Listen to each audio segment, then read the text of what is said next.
Ito naman si Kuya. Ay, si Luya. Ay, bingi ka talaga.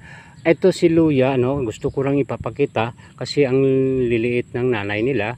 Ngayon, hindi ko naman sila pwedeng sabihan na mag-family planning sila kasi ang kasabihan nga, humango kayo at magpakarami. O ngayon, sasabihin ko na yan sa kanila dahil kailangan ko sila sa buhay ko.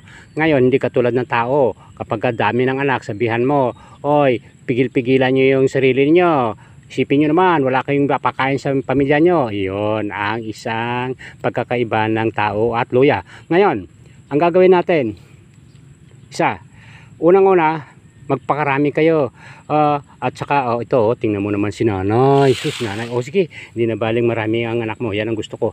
Sige, magparami kayo ng parami ha, para pakinabangan kayo. Para may bili naman ako ng bigas, bitchin, tsaka magic sarap. Para naman sa ganon, ang aming ulam ay laging masarap. So, isa pala, importante kayo ha, importante kayo sa tinola. Magluto ko ng tinola. Pag wala kayo, walang bango.